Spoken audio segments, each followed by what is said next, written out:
Live from the BDN Studios, it's Bang and Dang. That's awesome. If you don't like that, then You ain't black.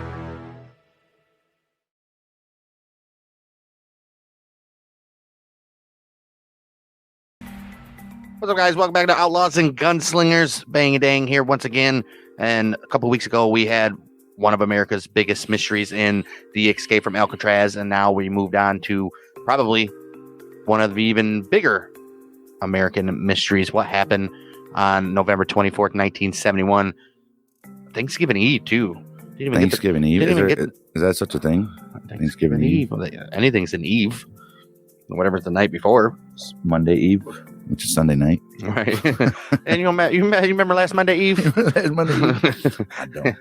Well, what happened November 24th, 1971, in the middle of the sky, as somebody named Dan Cooper says, "Hey, I got a bomb in my briefcase. I want money and parachutes." Money and parachutes.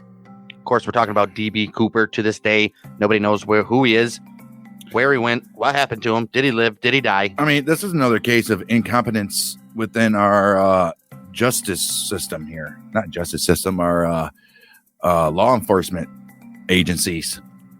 Because they allowed so much stuff to happen. Yeah, Thanksgiving Eve, 1971, November 24th, a middle-aged man carrying a black attaché case approached the attaché case. The hell's an attaché case? Approached the flight counter of the Northwest Orient Airlines at Portland International Airport. He identified himself as Dan Cooper. Oh, Dan the man. He used cash to purchase a one-way ticket on Flight 305, which was a 30-minute trip north to Seattle. He boarded the aircraft, which was a Boeing 727-100, and took seat 18C. Or 15D by another account. So here we go already. He ordered a drink, which was bourbon and soda. Hey. Eyewitnesses described Cooper as being in his mid-40s, wearing a business suit with a black tie and white shirt. And all you Patreoners right here, I'm sure you've seen the sketch, but this was the official FBI sketch of ODB. ODB. Yeah, you know me. ODB. Yeah, you know me. Cooper, you see? Oh, dirty Cooper. Oh, dirty Cooper. Oh, dirty Oh, B. dirty Cooper. bastard Cooper. Right. Oh, dirty bourbon Cooper. Oh, dirty bourbon. DB Cooper is on flight 305, approximately 1/3 full, departed Portland at 2:50 Pacific time.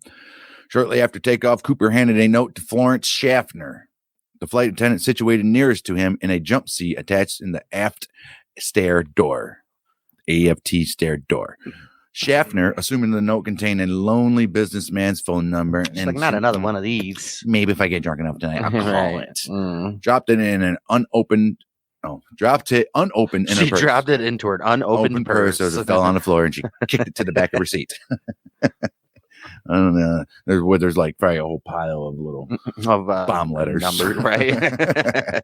And they never went through. Yeah, it. the guy, They yeah, never opened the letter. the guys, Like, well, how am I supposed to? She didn't read the it. bombers are all like, "Well, damn." I didn't see that coming. Cancel mission, guys. Maybe next time. She didn't read the note. We should have thought of this a little better. Maybe next time we should just tell them. Right. That's what DB Cooper said. He said, "You know what? If she don't read it, I'm just going to Right, be like, hey." yeah. And he did that very same thing. He leaned over to her and whispered, he goes, "Miss, Indeed. you better look at that note. I have a bomb." Well, Donald, she needs to look at the note no more. Look at the bomb. He goes, "Hey, I have a bomb." Right. I got a bomb. Right. The note was printed in neat, all capital letters with a felt tip pen. The exact wording is unknown because Cooper later reclaimed it. I mean, it's stupid. Why even give it to her? Right. But Schaffner recalled that it mentioned the bomb and directed her to sit in the seat beside Cooper. Schaffner did as requested, then quietly asked to see the bomb. She's like, "Can I see that shit?" Then you showed her? I guess Cooper opened his briefcase long enough for her to glimpse 8 red cylinders, 4 on top of 4, attached to wires coated with red insulation and a large cylindrical battery. Okay. So far he's backing up his bomb credibility. Right. You think it was real? I don't know. After closing the briefcase, he stated his demands. He wanted $200,000 in negotiable American currency, 4 parachutes, 2 primary and 2 reserve. Negotiable American currency meaning he wants to say how many 20s he wants, how many hundreds. Exactly. You want any 5s with that? Right. How about some dollars? Nobody wants dollar bills, but I would like a few rows of quarters. Yeah, I got to do my laundry. Right. I'm gonna have to wash my clothes once I land. Right. He wanted 4 parachutes, 2 primary and 2 reserve, and a fuel truck standing by in Seattle to refuel the aircraft upon arrival. Schaffner conveyed Cooper's instructions to the pilots in the cockpit. Well, what else were the pilots be? When she returned, Cooper was wearing dark sunglasses. He's like, oh, man, he forgot. He put his sunglasses on. He's like, she ain't remember. My eye color. The captain, William A. Scott, contacted Seattle-Tacoma Airport Air Traffic Control, which informed local and federal authorities. The 35 other passengers were told that their arrival in Seattle would be delayed because of a minor mechanical difficulty. Northwest Orient's president, Donald Nyrup, authorized payment of the ransom and ordered all employees to cooperate fully with the hijackers' demands. Right. The aircraft circled Puget Sound for approximately 2 hours to allow Seattle police and FBI time to assemble his parachutes and money and to mobilize emergency personnel. Seems a little bit long for 2 hours just to get $200,000. I mean, you literally go to the bank, get it out. I mean, and only $200,000 what year? 71. What, 800,000 nowadays? Equivalent to 1.3 million today. Shit. So that's a hell of a score. He wanted a mill. Yeah. A million. Right. You remember, like, imagine back in the day, people like their goal was to get $1 million. Well, $200,000 or $100,000. Right. But $1 million, you're rich. Yeah, you're $1 million. You can literally buy anything. And nowadays, seriously, if you have $1 million, you can be broke within a couple months. Freak, yeah. Ooh, What would be $1 million in 1971? 6.8 mil, almost 7 mil. Right, so you got $1 million. That's still not even that much. 6 mil? No, I mean it is. You can live the rest of your life on $1 million. Of course, either or. A lot of money. $200,000 back in 71. 1.3 million. Anyhow, flight attendant Tina Mucklow, or Mucklow, however you want to say it. I'm gonna say Mucklow, right? Sure. Recalled that Cooper appeared familiar with the local terrain. At one point, he remarked, "Looks like Tacoma down there," as aircraft flew above Tacoma. Or in reality, he just seen "Welcome to Tacoma" down there. He also correctly mentioned that McCord Air Force Base was only 20-minute drive. He was like, McCord Air Force Base, 20-minute drive from the Seattle-Tacoma airport. She's like, I did not know that. That's good information. Schaffner described him as a calm, polite, and well-spoken man. He was a well-smoking. He smoked well. Well, he did smoke. He smoked well. It seems like he'd done it for a while. Not consistent with the stereotypes, enraged, hardened criminals, or take me to Cuba political dissidents, which everybody else is, all the pirates around the world. Right. They're like little assholes. Anybody that's pirating anything would be harder. The boat pirate, air pilot, or train pirate. Obviously plane. You think it'll be harder? 1971? I think that'd be the easiest. I don't think so. Boats. You're in the middle of nowhere. There's within at least 50 miles, there's always some type of military vessel. Yeah, but they can't do anything. Open waters. It's true. As long as you're in international waters, that's right. I don't think Interpol or nothing existed back then, especially in the 70s and stuff. Right. Maybe it did. I don't know. But what about trains? Trains? Yeah, but what are you going to do with a train? It's not like you can turn left or something. Turn left here. They know exactly where you're going. There's no steering wheel on this. Well, that'd be cool. People just drive trains on the damn road and shit. Should put wheels on it. They have wheels, clearly. Well, wheels that turn and that are rubber. I wonder why they put trains on tracks. I mean, I obviously know why, but what if they just gave all like trains and cars like big mud tires? They could just go over all terrain and stuff. It can be they're all terrain trains. It could be a hillbilly rap video. That's true. Big mud tires. Put mud tires on a damn. Then you'd be seeing those hillbilly rappers with big old jacked up trains. In my jacked up train. Hillbilly mud tires on a 1870s steam train. Spinners on that shit. But anyway, Mucklow told investigators he wasn't nervous. He seemed rather nice. He was never cruel or nasty. He was thoughtful and calm all the time. Why wouldn't you be? As Schaffner grasped the enormity of what was happening, Cooper reassured her. He ordered a second bourbon and soda, paid his drink tab, and attempted to give Mucklow the change, and offered to request meals for the flight crew during the stop in Seattle. Hey. Mucklow asked Cooper if he had a grudge with Northwest Airlines. Cooper said, I don't have a grudge against your airline, miss. I just have a grudge. Have a grudge. So we have no story on DB Cooper yet. We don't even know why he's doing this. Except for this guy who was apparently named Dan Cooper, and he bought a ticket. and he has a grudge against life apparently. Right. FBI agents assembled the ransom money from several Seattle area banks. Can't believe they needed several banks. I guess it's 1 million, but still 10,000 unmarked $20 bills. Were they though? So they weren't unmarked. They weren't, because most with serial numbers beginning with the letter L. so that means they know exactly. And they're like, And where were the bills sent that were marked L to Federal Reserve Bank, San Francisco? Sir? Pretty sure all banks scan their money before they put it in the vault, so they know exactly when. Right. Yeah. Right. And most from 1963A or 1969 series. So, and they made a microfilm photograph of each of them. So how can they say unmarked bills? The letter L indicated insurance by the Federal Reserve Bank, so it's definitely on record in San Fran. Right. So it's definitely on record. So and then they took a microfilm photograph of every bill. So they weren't unmarked. No, they lie. And how could DB Cooper be so stupid not to know that? Well, of course he knew. Not stopping him from going to a different country and spending them, though. It's very true. Cooper rejected, or anywhere until he gets caught. Right. Cooper rejected military issue parachutes offered by McCord unless they have a system where they have to scan every bill. Like you get a check when you catch your check at a bank, it scans it. What, the store? Yeah. If every store had like a bill scanner and every time you paid, they had to put the bill through the scanner. It pops. And it pops up as sir, this come up in a bank robbery 30 years ago. Sir, your money's declined. That can't be. Try this one. It'd be like credit cards. Nope, this one can decline too. He's like, one more. One more decline. I'm gonna have to alert authorities. I'm gonna have to chop it up. Right. I'm gonna have to chop it. Sit there and chop it up. $20 bills. You go to a restaurant and the waitress comes back with chopped up pile of paper. Sir, your 20's declined. I had to chop it up. FBI agents assembled this ransom money from several Seattle area banks, which we freaking said already. You rejected the parachutes. We said it was all unmarked bills, but they clearly lied. Cooper rejected the military issue parachutes offered by McCord AFB personnel. Air Force Base. Yep. Instead, demanding civilian parachutes with manually operated ripcords. He's like, no, there's a freaking dive store down the road. It's called the dive store. He's like, I want to be able to. It's actually called the dive store down the road. He's like, I want to be able to actually like control where I go. Right. First of all. Yep. Well, at 5:28 p.m. Pacific Standard Time, Cooper was informed that his demands had been met. And at 5:39, more than an hour after sunset, the aircraft landed at Seattle-Tacoma Airport. Cooper instructed Scott to taxi the jet to an isolated, brightly lit section of the apron and close all window shades in the cabin to deter police snipers. I don't think they would have taken out of him on the plane. I guess, though, right? I mean, they could have done so much stuff here. That bomb was going to blow up. Well, I'm sure he was right in front, so it blew up both captains and the two. Was it 2 or 4 flight attendants? I don't know. There's passengers on the plane as well right now.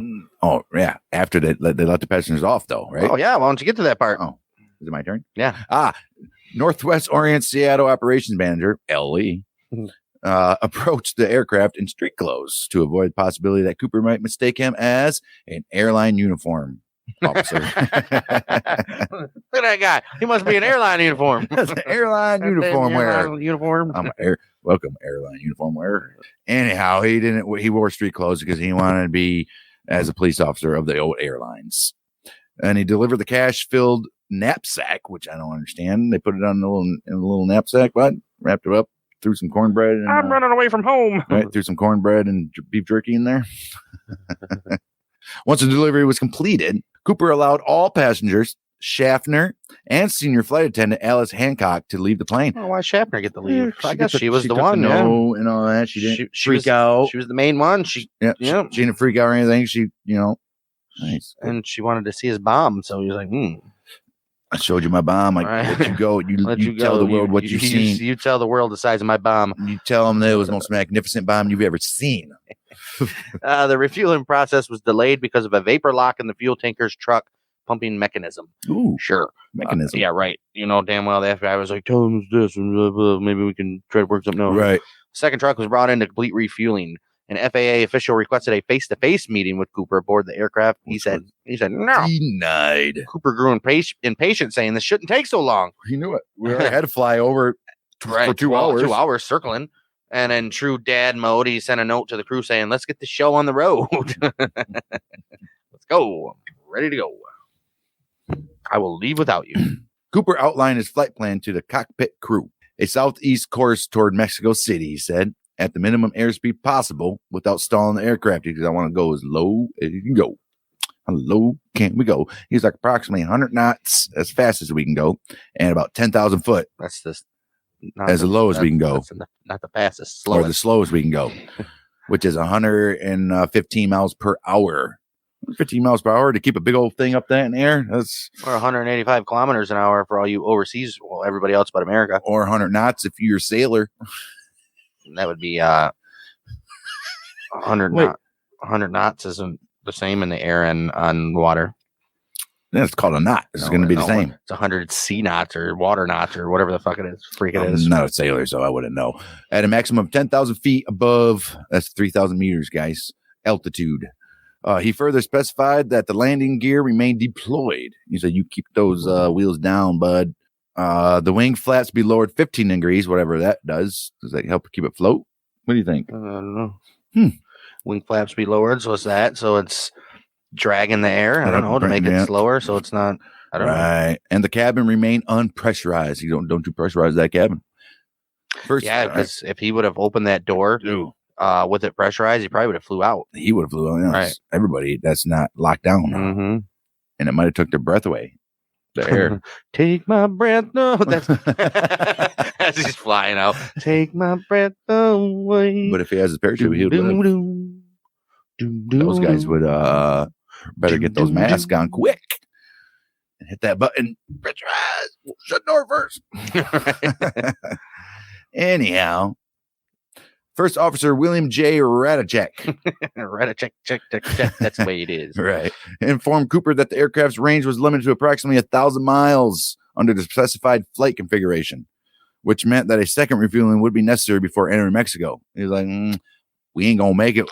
Nope. They ain't going to let you fuel up again. He goes, you're right. I'm like, damn, bet you they will.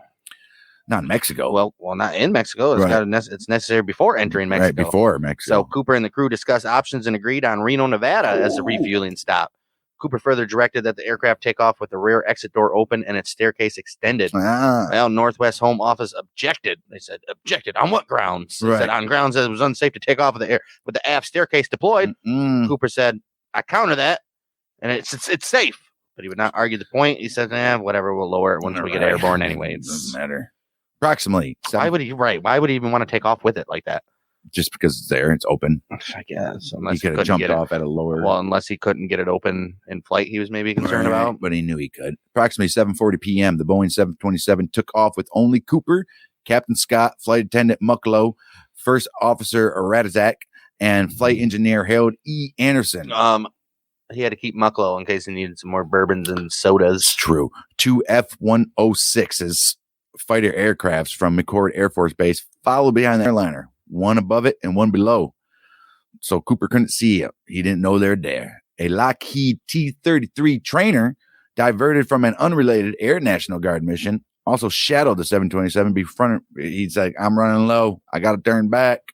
Like, where are you going? Oregon, California state line, boys. Got to do it. The Lockheed T-33 turned back, needed fuel. Didn't make it very far. I don't know why they didn't check their fuel gauge. And he only made it to the Oregon. Like, we're not going to make it, guys. Oregon, California state line. That's where he made it to. And he's like, yeah, got to go. After takeoff, Cooper picked up his briefcase and told Mucklow to show him how to open the door to the aft staircase. He then told her to join the rest of the crew in the cockpit and remain there with the door closed. Nice. As she complied, Mucklow observed Cooper trying something. I think he's trying something. Tying something. Yeah. My bad. Possibly the money bag around his waist. At approximately 8 p.m., a warning light flashed in the cockpit, indicating that the aft air stair apparatus had been activated. Oh. That is a lot of A words in a short amount of time. The aft air stair apparatus activated. The pilots asked on the cabin intercom if Cooper needed assistance. Picked up his phone, the cabin phone, and said, no. Said, nope. Nope. Good. I mean, it is a little cold back here. Turn the heat up a little bit. We're in a little draft. Right. This was the very last message heard from Cooper. The crew soon noticed a subjective change of air pressure. They're like, there's a change in air pressure here, bud. And there's also a light saying that the aft door is open. They're like, yep, this confirms it. Yeah. Approximately 8:13 p.m., the aircraft's tail section sustained a sudden upward movement. Ooh. Large enough to require trimming to bring the plane back to level. He was like, oh, we got to trim this plane. So it went, and then it go, Right. At approximately 10:15 p.m., the 727 landed with the aft air stair still deployed, Reno Airport. FBI agents, state troopers, sheriff deputies, and Reno police surrounded the jet as it had not been determined with certainty that Cooper was no longer aboard. Like, he might still be there. But an armed search quickly said, he's not. Nope. He's not. Clear. FBI agents recovered 66 unidentified latent fingerprints aboard the airliner. The agents also found Cooper's black clip-on tie, his tie How do they clip. know it was his? Clearly, somebody identified it. And 2 of the 4 parachutes, Oh. one of which had been open and 2 shroud line cut from the canopy, obviously, to tie the money. Right. Authorities interviewed eyewitnesses in Portland, Seattle, and Reno. A series of composite sketches was developed. Okay. All right. So now the investigation on identifying DB Cooper begins. Right. Local police and FBI agents immediately began questioning possible subjects. Or suspects. Yep. Suspect, it's all the same. One of the first was an Oregon man with a minor police record named, you guessed it, DB Cooper. Contacted by Portland police on the off chance that the hijacker had used his real name or the same alias in a previous crime. He was quickly ruled out as a suspect, but a local reporter named James Long, rushing to meet an imminent deadline, confused the eliminated suspects' names with the pseudonym used by the hijacker. Right, we got that part. Right. A wire service reporter, Clyde Jabin of UPI by most accounts, and Joe Fraser of the AP by others. Oh, there you go. Not and others. Joe Fraser and Clyde Jabin. Clyde Joe. Fraser Jabin. Maybe went by all those names together at one point in time. It was Clyde Joe Fraser Jabin. Clyde Fraser or Joe Jabin. Or CJJ Fraser. Anyhow, they republished this error, followed by numerous other media sources. As a result, DB Cooper became the most widely remembered pseudonym. So it did. A precise search area was difficult to define, as even small differences in estimates of the aircraft speed or the environmental conditions along the flight path changed Cooper's projected landing point considerably. Right. An important variable was the length of time he remained in free fall before pulling his ripcord. Right. So how long did he free fall before he pulled, and how long did he float before he started pulling the cords to get a more downward trajectory? I mean, there's so many variables here. You don't know where this guy ended up, if he succeeded in opening a parachute at all. Well, what's the highest? What's the height for skydiving? 10,000 feet. That's why he wanted 10,000 feet. Well, there you go. Of course he made it then. Why wouldn't he? Well, the terrain underneath. Today, Junior. Right, hitting the trees and stuff. Neither of the Air Force pilots saw anything exit the airliner. Like, we didn't see nothing. Didn't even see it on our eyes, and it wasn't even on the radar. Nor did they see a parachute open. Like, wasn't on our IDAR or our radar. Right, radar. We couldn't see in our eyes. There was no parachute that we seen. But guess what? It was the middle of the night. And it's dark because they don't have street lamps in the woods. They don't have sky lamps. With extremely limited visibility and cloud cover obscuring any ground lighting below, an airborne black-clad human figure could easily have gone undetected. The T-33 pilots never made visual contact with the 727. An experimental recreation was Scott piloting the aircraft used in the hijacking in the same flight configuration. FBI agents pushing a 200-pound sled out of the open air stair were able to reproduce the upward motion of the tail section described by the flight crew at 8:13 p.m. It was concluded at 8:13 p.m. was the most likely jump time. Good for you guys. At that moment, I don't think you needed to. I guess was already. I guess you have to be thorough and make sure it's true, but yeah, pretty sure that's it. At that moment, the aircraft was flying through a heavy rainstorm. How is this the first time mentioned that it was raining heavily? Right. Well, at that moment, the aircraft was flying through a heavy rainstorm over the Lewis River in southwestern Washington. So, right, he jumped over the Lewis River in southwestern Washington is what they're figuring here, huh? Right. Initial extrapolations have placed Cooper's landing zone within an area on the southernmost outreach of Mount St. Helens. You're like, where do you think this is? It's right over here, Mount St. Helens, southernmost. Like, got it. A female southeast of Ariel. Clearly Ariel,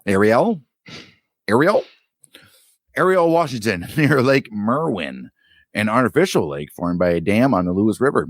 Like, we didn't need that. Isn't Merwin a Merwin? wizard? Or Merwin? that Merlin? I don't know. Who's a wizard for what? Merlin. He's like in popular wizard. I don't know anything about wizards. Search efforts focus on Clark and Cowlitz counties. I'm not a wizard connoisseur. No, not a wizard on wizards. Anyway, they said, let's search Clark County and Cowlitz counties, and we search every bit of it, encompassing the terrain immediately south and north, respectively, of the Lewis River in southwest Washington. So, like, we need to get this area, guys. Go check it out. See if you find any shrapnel of parachutes or any type of anything suspicious. There you go. FBI agents and sheriff's deputies from those counties searched large areas of the mountainous wilderness on foot and by helicopter. Door-to-door searches of local farmhouses were also carried out.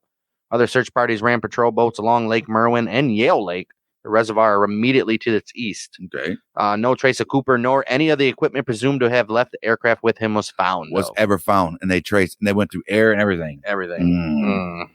The FBI also coordinated an aerial search using fixed-wing aircraft and helicopters from the Oregon Army National Guard along the entire flight path known as Victor 23 in U.S. aviation terminology, but Vector 23 in most Cooper literature. Who gives a shit? That's a stupid freaking stat. That just shows how stupid people are. Why would they change it to Vector 23 just because they can't fact check anything, apparently? Right.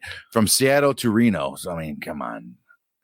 Anyway, they took a flight path between Seattle to Reno. Although numerous broken treetops and several pieces of plastic and other objects resembling parachute canopies were sighted and investigated, nothing, and I mean nothing relevant to the hijacking was found. Shortly after the spring thaw in early 72, teams of FBI agents aided by some 200 Army soldiers from Fort Lewis, along with Air Force personnel, National Guardsmen, and civilian volunteers, conducted another thorough ground search of Clark and Cowlitz County for 18 days in March, and then an additional 18 days in April. I wonder why the 18 days is 18 days is a cutoff. Electronic Explorations Company, a marine salvage firm, used a submarine to search the 200-foot depths of Lake Merwin. That's a deep lake. Right. That's a deep lake. And it was a man-made lake, too? Wow. I don't know. Yeah, Merwin. No. Yeah, artificial lake formed by a dam. Yeah, formed by a dam. Not man-made. So, yeah. And how deep was it? 200 feet. Wow. I like it. Yeah. 2 local women stumbled upon a skeleton in an abandoned structure in Clark County. It was later identified as remains of Barbara Ann Derry, a teenage girl who had been abducted and murdered several weeks before. Ooh. I mean, they're not finding any clues to this, but they're solving cold cases. Well, I guess at least they found her. Right. But like we said in the previous attempts of looking, nothing was ever found. Of the hijacking. Right. At this time, anyways. A month after the hijacking, the FBI distributed lists of the ransom serial numbers to financial institutions, casinos, racetracks, and other businesses that routinely conducted large cash transactions, and to law enforcement agencies around the world. Northwest Orient offered a reward of 15% of the recovered money to a maximum of $25,000, which we discovered would probably be a couple $100,000 in today's money. So right. In early 1972, U.S. Attorney General John N. Mitchell released the serial numbers to the public. In 1972, 2 men used counterfeit $20 bills printed with Cooper serial numbers to swindle $30,000 from a Newsweek reporter named Carl Fleming in exchange for an interview with a man they falsely claimed was a hijacker. Oh. Safe to say, Carl Fleming got fired. Right. And he no longer worked for Newsweek after that. That's what happens when you try to be a reporter and get the news first and you don't have no information about anything. You just want to get it out there. Right. And that's what you deserve to be swindled for $30,000, Mr. Fleming. Right. Early months, 1973. With the ransom money still missing, the Oregon Journal republished the serial numbers and offered $1,000 to the first person to turn in a ransom bill to the newspaper or any FBI field office. Seattle, the Post-Intelligencer. That's stupid. Doesn't even sound intelligent. Right. Made a similar offer with a $5,000 reward. You're like, we can add more money to that reward than the Oregon Journal. The offers remained in effect until Thanksgiving Day, 1974. And though there were several near matches, no genuine bills were found. 1975. You were going to say ever, weren't you? I was going to. You were going to say ever. Ever found that year. Right. Well, all right. 1975, Northwest Orient Insurer, Globo Indemnity Company, complied in order from the Minnesota Supreme Court and paid the airlines $180,000 claim on a ransom money. oh, so they got their. The insurance company had to pay it. Yeah. They recovered all but 20 G's of it. So, I mean, good for them, I guess. Why wouldn't they have recovered all of it, though? I don't understand that. Yeah. Subsequent analysis indicated that the original landing zone estimate was inaccurate. Scott, who was flying the aircraft manually because of Cooper's speed and altitude demands, later determined that his flight path was farther east than initially assumed. Oh, why would he say wait and say that? He'd be like, wait, we didn't take the route you guys are thinking. Additional data from a variety of sources, in particular Continental Airlines pilot Tom Bohan, who was flying 4 minutes behind Flight 305, indicated that the wind direction factored into drop zone calculations had been wrong, possibly by as much as 80 degrees. Ooh, that's a lot. This and other supplemental data suggested that the actual drop zone was southeast of the original estimate in the drainage area of the Washogo River. Washogo. So now they spent all that time. It's been 2 years now. Mm-hmm. What are we in 74 now? 74. So yeah, it's been all that time, and now they could have possibly, not possibly, they had the wrong area the whole time they were looking at the whole area. Well, talk about a setback. FBI agent Ralph Himmelsbach wrote this. I have to confess, if I were going to look for Cooper, I would head for Washogo. The Washogo Valley and its surroundings have been searched repeatedly by private individuals and groups in subsequent years. To date, no discoveries traceable to the hijacking have been reported. So that stupid FAA agent is an idiot. I was looking at Washogo. And he was like, well, guess what? We've looked for the past 2 years and we have found nothing. Some investigators have speculated that private individuals. I know they probably found all kinds of stuff. Look, nope, nothing to see here. Oh yeah, that they don't shove in their jackets. They don't have the resources and shit. The FBI or something like that would to search thoroughly, probably. They buried his body and took all his money because it was mangled by treetops. And then the parachute hit some trees and the cords wrapped around his neck, and then he hung himself. Oh, jeez. And then as he was hanging there, he was clawing at his neck so bad that he ripped his jugular. Jeez, let's cut your nails, DB Cooper. Right. Got to be prepared for everything, bud. Some investigators have speculated that in the 1980 eruption of Mount St. Helens could have obliterated any remaining physical evidence. You're like, dude, do you not realize Mount St. Helens? See the side of that damn mountain blow off? Do you think anything survived that? Nothing did. All right. On July 8, 2016, the FBI announced that it was suspending active investigation of the Cooper case, citing a need. What? Citing a need to focus its investigative resources and manpower on issues of overthrowing President Donald Trump. More urgent priority. It's true. Local field offices will continue to accept any legitimate physical evidence related specifically to the parachutes. Whoa. What's going on here, bud? Related specifically to the parachutes or to the ransom money that may emerge in the future. The 60-volume case file compiled over the 45-year course of the investigation will be preserved for historical purposes at FBI headquarters in Washington. Will it, though? Will it? And on the FBI website. All the evidence is open to the public. To this day? To this day. Nice. We can go and examine all 60 pages of the case file right now and set out on our own search for DB Cooper. 3 major pieces of evidence were found on the plane. A black clip-on tie, a mother-of-pearl tie clip, an 8-filter tipped Raleigh cigarette butts. Raleigh cigarette butts, bud.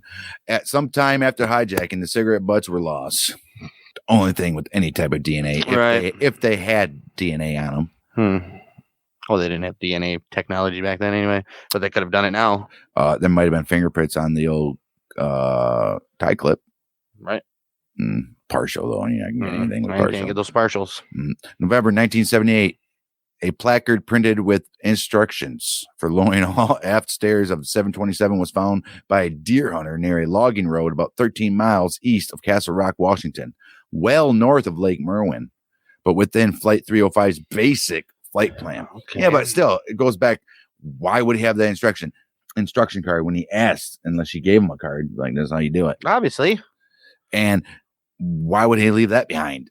He took the ransom note. Well, maybe he didn't leave it behind. Maybe it flew out of his hand or something. Maybe he died. Maybe he died.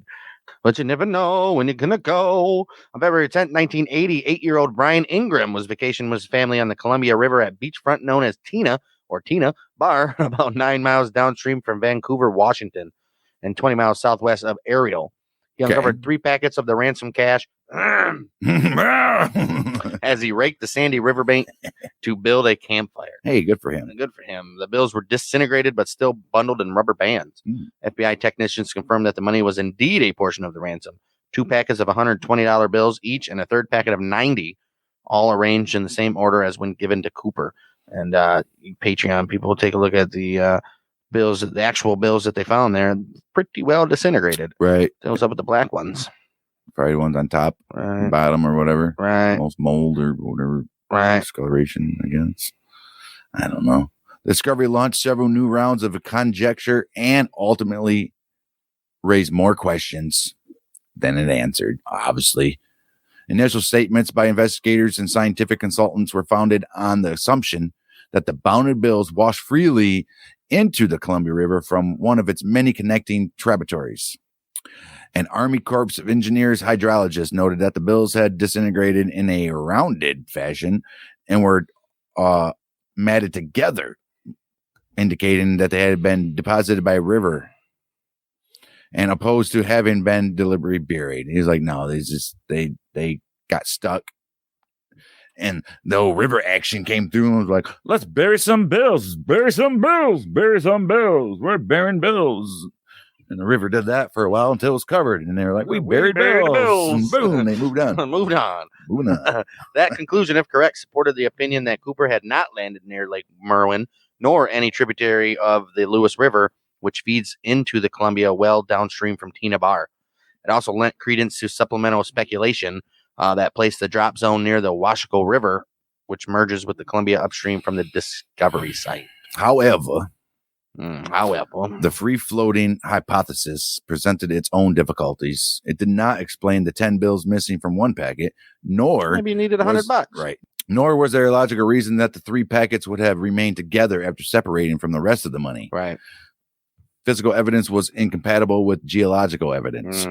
That pesky geological evidence. FBI agent Himmelsbach wrote that free-floating bundles would have had to wash up on the bank within a couple of years of the hijacking. Otherwise, rubber bands would have long since deteriorated, and they'll just be floating around. That's true, right? Rubber bands don't last forever. They don't. Geological evidence suggested, however, that the bills arrived at Tina Bar well after 1974. Which was the year of a Corps of Engineers dredging operation on that stretch of the river. Geologist Leonard Palmer of Portland State University found 2 distinct layers of sand and sediment between the clay deposited on the riverbank by the dredge and the sand layer in which the bills were buried, indicating that the bills arrived long after dredging had been completed. So, we got new evidence there. So they dredged the bottom of the river, pushed all that old soil or that new soil on top of the stuff that was already there. So it means it had been there. No, wait. Right. Yeah, it got there after the dredging. Right. Also, they found the dredge soil on the bottom and then found new soil on top of there. Okay. Late 2020, analysts of diatoms found on the bill suggested that the bundles found at Tina Bar were not submerged in the river or buried dry at the time of the hijacking. Only diatoms that bloom during springtime were found. They're like, man, it's only been here for not very long. I think that's just on the show Expedition Unknown. I watched that one, and yeah, he found like all sorts of like scientific shit, dude. Right. There's only way this money was in this water. It had been months after hijacking. Something happened. Alternative hypotheses were advanced. Okay. Some surmised that the money had been found at a distant location by someone or possibly even a wild animal carried to the riverbank and reburied there. The sheriff of Cowlitz County proposed that Cooper accidentally dropped a few bundles on the air stair, and the bundles then blew off the aircraft and fell into the Columbia River. I think that's very possible. It was only a knapsack. Right. One local newspaper editor conjectured that Cooper, knowing he could never spend the money, dumped it in the river or buried portions of it at Tina Bar. He specifically asked for unmarked bills. Well, why would he even pull off the whole thing if he wasn't planning on spending the damn money anyways? Stupidity. So you, local newspaper editor, are an idiot. Stupidity. 1986. After protracted negotiations, the recovered bills were divided equally between Ingram and Northwest Orient's insurers. The FBI retained 14 examples of evidence. Ingram sold 15 of his bills at auction in 2008 for $37,000. Good for him. To date, none of the 9,710 remaining bills have turned up anywhere. Their serial numbers remain available online for public search. The Columbia River ransom money and the Air Stair construction placard remain the only confirmed physical evidence from this hijacking that was ever found outside of the aircraft. Crazy. Well, in late 2007, the FBI announced that a partial DNA profile had been obtained from 3 organic samples found on Cooper's clip-on tie in 2001. Should be a movie. Cooper's clip-on tie. Cooper's clip-on tie. Though they later acknowledged that there is no evidence that the hijacker was the source of the sample material. Oh, the tie had 2 small DNA samples, 1 large sample, said Special Agent Fred Gutt. It's difficult to draw a firm conclusion from these samples. So don't say nothing at all. No. There's nothing here. Well, so I gotta say, not enough evidence to do anything, guys. Nothing. The Shouldn't Bureau, I don't even know why we told you guys. right? The Bureau also made public a file of previously unreleased evidence, including Cooper's 1971 plane ticket, $20 he paid in cash, and posted previously unreleased composite sketches and fact sheets, along with a request to the general public for information which might lead to Cooper's positive identification. So they gave all that stuff public. Right. They also disclosed that Cooper had chosen the older of the 2 primary parachutes supplied to him rather than a technically superior professional sport parachute, and that from the 2 reserve parachutes, he selected a dummy. So one of the ones that he selected was a dummy, an unusable unit with an inoperative ripcord intended for classroom demonstrations, although it had clear markings identifying it to any experienced skydiver as non-functional. Right. Clearly, he took that one for... He cannibalized the other functional reserve parachute, possibly using it to tie the money, obviously, and secure the bag to his body, as witnessed by Mucklow. The FBI stressed that inclusion of the dummy parachute was accidental. Oh, we didn't mean to give it. Sure. Even though it was clear, you guys just said it was clearly marked. Clearly marked. Clearly marked. 2009, month of March. The FBI disclosed that Tom Kay, a paleontologist from Burke Museum of Natural History and Culture, located in Seattle. Isn't a paleontologist dinosaurs? Paleontologists? Or they just dig up ground? They dig up, yeah. Had assembled a team of citizen sloths, including a scientific illustrator, Carol Abrazinskis, and metallurgist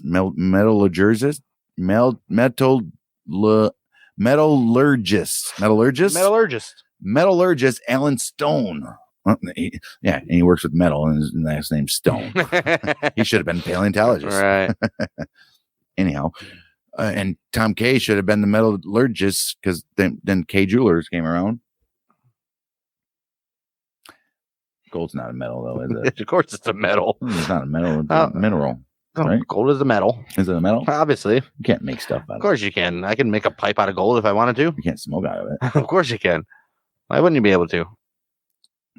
The group eventually known as the depending on what's the melting point of gold. We don't know. The group eventually known as the Cooper Research Team reinvestigated important components of the case using GPS. Ooh, GPS. Ooh.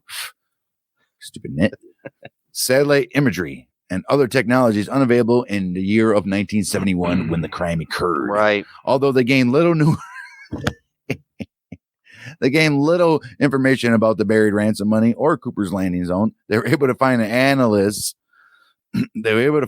analyze hundreds of minute particles. Minute. It's minute. Minute. They were able to find and analyze hundreds of minute particles on Cooper's tie using electron microscopy. All right. Lycopodium spores, like from a pharmaceutical product, were identified. So he probably got like what is it? Adderall or something. Sure. As well as fragments of bismuth and aluminum. Everybody has aluminium. Aluminum's found on everything, isn't it? So is bismuth. Aluminium. Bismuth. It's actually how you say it. Aluminum. Aluminium. Aluminum.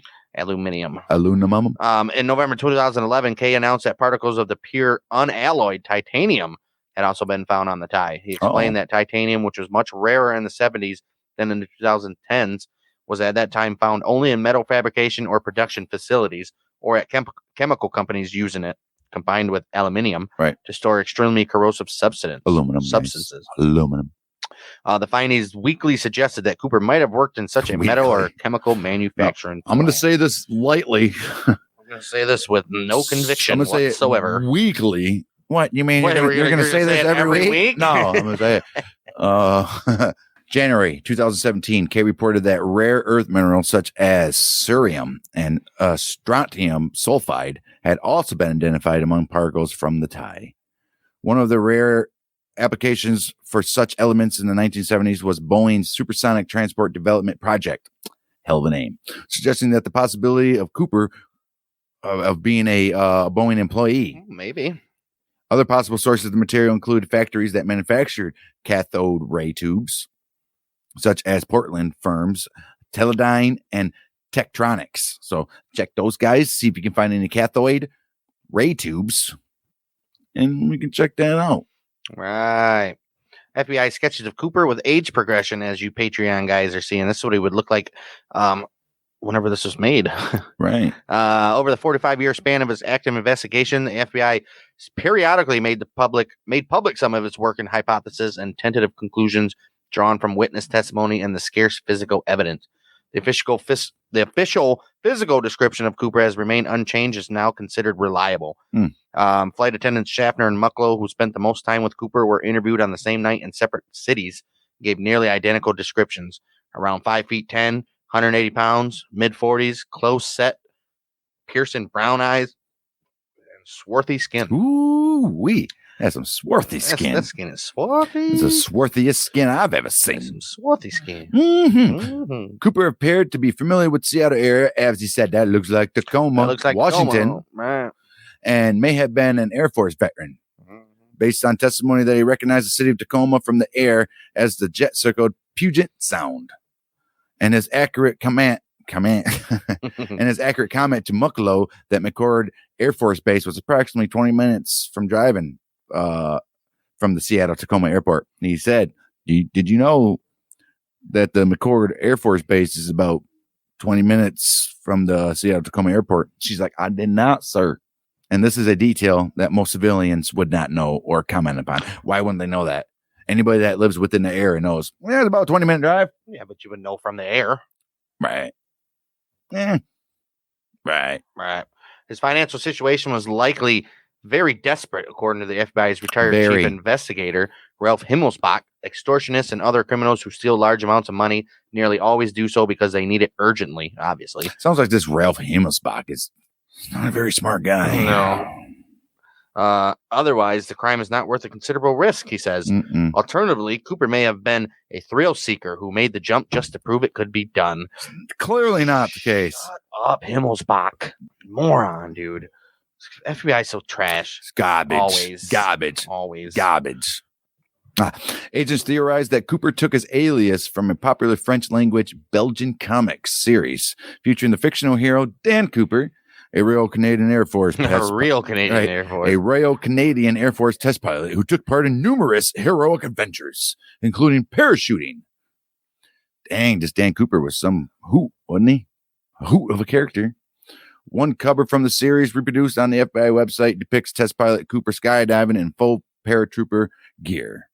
Because the Dan Cooper comics were never translated into English nor imported to the United States of America, they speculated that he had encountered them during a tour of dirty tour. Dirty tour. A tour of duty in Europe. Okay, some more speculation I don't even care about.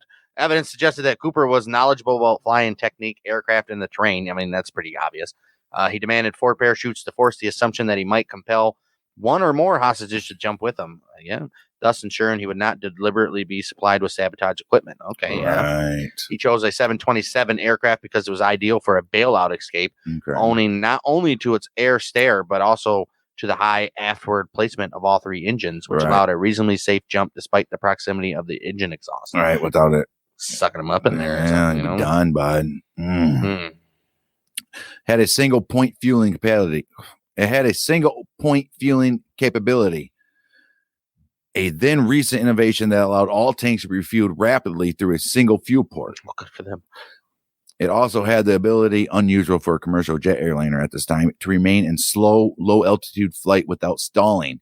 and Cooper knew how to control its airspeed and altitude without entering the cockpit, where he could have been overpowered by the 3 pilots. Well, Right. 3 pilots. Wow. In addition, Cooper was familiar with important details, such as the appropriate flap setting of 15 degrees, which is very unique just to that aircraft. Okay. And the typical refueling time, which he knew. He was like, this is taking way too long. Let's get the show on the air. Right. I'm a dad. He knew that the aft air stair could be lowered. That could have been like, if that was today, they would have been like, look at that joke or look at that phrase he just used. He's definitely got children. Right. He knew that the aft air stair could be lowered during a flight, a fact never disclosed to civilian flight crews, since there was no situation on a passenger flight that would make it necessary, Right. and that its operation by a single switch in the rear of the cabin could not be overridden from the cockpit. Oh, wow, really? That's weird. That's kind of, Right. you need to update that, don't you? He also may have known that the CIA was, at the time, using 727s to drop agents and supplies behind enemy lines during the Vietnam War. Well, of course, everybody knew that, probably, right? Assuming that Cooper was not a paratrooper, but was an Air Force veteran, Special Agent Larry Carr suggested that the possibility he was an aircraft cargo loader, such as assignment, would have given him knowledge and experience in the aviation field. And loaders, because they throw cargo out of flying aircraft, wear emergency parachutes and receive rudimentary jump training. Okay. Such training would have given Cooper a working knowledge of parachutes, but not necessarily significant knowledge to survive the jump he made. The FBI was skeptical of Cooper's odds of survival, concluding that Cooper lacked crucial skydiving skills and experience.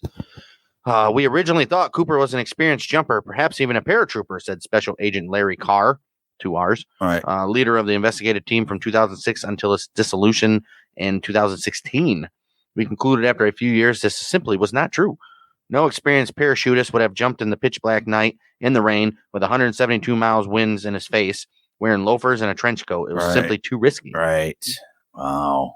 Well, maybe that's how he figured it's the only time he can. Right. He was willing to take the risk. He also missed that his reserve parachute was only for training and had been sewn shut, something a skilled skydiver would have checked. He also failed to bring a helmet. He didn't bring one or request a helmet. That's true. Chose to jump with the older and technically inferior of the 2 primary parachutes supplied to him, and jumped into a probable 15 degrees wind, 10,000 feet in the air. That's cold. In November. Over Washington State without proper protection against the extreme wind chill. Right, dude. This dude was freezing. Holy moly. The FBI speculated from the beginning that Cooper did not survive his jump. I mean, I don't know. You put it that way. I'm kind of down it now. Diving into the wilderness without a plan, without the right equipment, in such terrible conditions, probably never even got a chute open. Man, I don't know about that. Said Carr. Even if he did land safely, agents contended that survival in the mountainous terrain on the onset of winter would have been all but impossible without an accomplice at a predetermined landing point. This would have required a precisely timed jump, necessitating, in turn, cooperation from the flight crew. Right. There's no evidence that Cooper requested or received any such help from the crew, nor that he had any clear idea where he was when he jumped into the stormy, overcast darkness. Wow. Could have been anywhere. Wow. Year is 1976. Discussion arose over impending expiration of the statute of limitations on hijacking. Most published legal analysts agree that it would make little difference, as interpretation of the statute varies considerably from case to case and court to court, and a prosecutor could argue that Cooper had forfeited legal immunity on any of the several valid technical grounds. The question was rendered moot in November when a Portland grand jury returned an indictment in absentia. An indictment of absentia against John Doe, a.k.a. Dan Cooper, a.k.a. D.B. Cooper, a.k.a. Pirate Dan. They indicted a.k.a. Dan Cooper for piracy and violation of the Hobbs Air Act. piracy. Right. The indictment formally initiated prosecution that can be continued should the hijacker be apprehended at any time in the future. So they're saying, I don't even care. This dude will be sent to trial. Yes, sir. Between 1971 and 2016, the FBI processed more than 1,000 quote-unquote serious suspects, including assorted publicity seekers and deathbed confessors. And next week episode, we will go through each and every one of them, as there is literally a lot profiles of at least like 10 people that At least. Incredible. all of these people that we're about to profile are seriously, there's a case, quote unquote experts. I've seen numerous shows on DB Cooper, Right. which I'm sure all you guys have too. But a lot of these guys, people think each one of them have a case. Somebody has a case that these guys are him. So we're going through a few of those guys next week, and ultimately, I guess we'll form our own opinion on who we think it is, if it's any of them at all, and what happened. So if we believe, did he, at this point, I'm kind of on the sketchy side of, no, I don't think he made it. Lean more towards he didn't make it. Yeah, I mean, it's kind of crazy stuff that happened now that they 15 degrees and all that With shit. the evidence we have been presented to us so far. Right. I'm at the lean towards death. Episode 1, DB Cooper. That's going to do it for us. We'll see you next week for episode 2 and all the suspects. And you guys want to see the show in video and unedited, where this is going to be probably about an hour long. We got about another 35 minutes of I guess we call it like a reaction. We did a couple reaction videos of some music. We did. That we did in the earlier portion for you Patreoners. Patreon.com/bangdang. We should start doing that. Good. Bang Dang React. Patreon.com/bangdang. You get this show unedited and in video, as well as our Monday Night Watch Along video, Outlaws and Gunslingers video, and our newest show, Battles of the American Civil War. All on video, all unedited. Patreon.com/bangdang. $2 a month. Can't beat that. We'll be back next week for DB Cooper Part 2, where the Mountain Michiganders with Bang Dang.